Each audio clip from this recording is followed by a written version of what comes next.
So let's start the video. So India has now given a direct answer to America. First wheat was stopped, then rice was stopped, then oil was stopped, and now India has done what America would have never even thought of. Yes, India has also stopped sending medicines to America. That means now India's doors are closed for medicines to America as well. This is not an ordinary decision. This is a bold and historic step. A step which is not just a trade but a declaration of India's self-reliance and national pride. America, which till yesterday used to bow down countries by imposing sanctions, today, the game of tariff is being played. One country after another is bearing the brunt of tariff. There's a list of 22 countries in which tariffs have been imposed on Japan, South Korea, Bangladesh, Sri Lanka. But India is not in the list. Why? Because America also knows that messing with India is not easy. Trump said that he will target India's pharma industry and copper sector. There was a threat of imposing 50% tariff on copper and 200% tariff on pharma. But Trump is forgetting that 33% of America's generic medicines come from India. America's health industry cannot run without cheap medicines for every major disease related to cancer, diabetes, heart. Who was it who sent medicines to America at the time of COVID? It was India. Who gave the vaccine? India gave it. On the other hand, if India stops copper also, then America's electric vehicles, data centers, construction, everything will be affected. America wanted India to clear GM crops, i.e. genetically modified seeds, so that their companies make profits and India's farmers get ruined. But India has clearly said that it will not let its farmers go back to their soil. New markets will open up in Europe, Latin America, Africa. New agreements will be made, medicines will be sent, copper will also be sent. India's pharma industry is worth more than $50 billion today. It is going to reach $65 billion by 2026. Friends, this is the same India which was dependent on the factories of the world till yesterday. Today it is showing itself as a factory to the world. From mobile manufacturing to solar panels, from semiconductors to the defense sector, India is now entering every sector where America and Europe were the kings till yesterday. See, today India has the same formulas from which big pharma companies of America used to earn billions, and India is sending them from Africa to Latin America at cheap prices through generic medicines. The same Trump who started a trade war against China is now seeing that India is cutting his pockets without firing a bullet. Because India is now playing the same game of America. But in its own way, India's share in the world's supply chain is now reaching record levels. The story of becoming a manufacturing hub that China had started is now being ridden by India. Make in India is no longer a slogan but is becoming a reality on the ground. From Apple, Samsung to Tesla, everyone is standing in line to set up plants in India, and this is not just for show. When factories are being set up, lots of people are getting employment. Instead of running away to America after getting educated, the youth are now setting up companies here. They are creating startups. Till yesterday, America used to try to surround India by giving dollars and weapons to Pakistan. Look at the condition of that Pakistan today. It is standing at the door of IMF with a bowl in its hand. On the other hand, India has chaired the G20.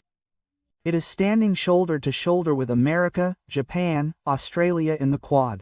It has maintained friendship with Russia. It is increasing business with Europe. It is doing oil deals with the Middle East. That is, India has opened its options everywhere. Now no one can blackmail India by giving it a single blow. When Trump Sahab or any American president talks about putting pressure on India, he has to remember that this is not the India of the 90s.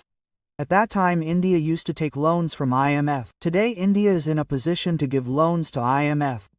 This is the reason that today when Trump threatens tariffs, the big businessmen of Wall Street themselves start advising Trump to keep quiet. Because they know that America's health industry is incomplete without India. Silicon Valley is incomplete without India. Technology supply chain is incomplete without India. The same India is uniting the third world countries today. It is saying become self-reliant, leave slavery, do not follow the terms of the West. India gave the world the cheapest internet, created the largest digital payment network, ran the largest vaccination campaign, and that too with its vaccine, and the BRICS organization has given Trump Sahab sleepless nights. Actually, this recent BRICS conference has made Trump Sahab angry. Why? Because this time Iran, UAE and Indonesia are standing shoulder to shoulder with Brazil, Russia, India, China and South Africa.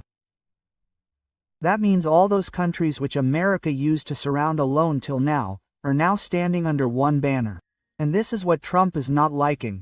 That is why he threatened that whoever goes with BRICS, he will impose 10% tariff on them. Trump's threat is nothing new. Ever since he became the president, he has spared no one. Canada. He has shown the stick of tariff to Europe, China, India. But this time the matter is different. This time the matter is not just about one country versus America. This time the matter is about America versus a whole powerful organization. A group whose economy is $31 trillion today, and America's beloved G7 has an economy of $50 trillion. But see the difference, the growth rate of G7 countries is not even 2.5% and the average growth rate of BRICS is close to 5%. This time BRICS has openly said those things which America did not want to hear till now. Condemned the US attack on Iran's nuclear plant. Challenged the supremacy of the dollar. Said that now the BRICS countries will transact among themselves in their own currency. A new bank will be strengthened so that even small and developing countries do not have to beg at the doors of IMF and World Bank. America thought that India was their ally in Harvard. India is needed to surround China, but when the BRICS meeting took place in Rio de Janeiro, Modi was present there. Jinping and Putin were not there. Still India signed the resolution. A direct message that friendship is in its place. Not everything will be agreed to. Trump probably forgot that India is no longer the one that anyone can make anyone agree to. Whether it was Operation Sindoor or ceasefire with Pakistan, India put its conditions on everything. And when Trump tried to take credit as per his habit, the White House also remained silent. There was no denial. Now Trump sir is threatening 10% tariff but is scared from within. It is certain that BRICS has created a headache for Trump.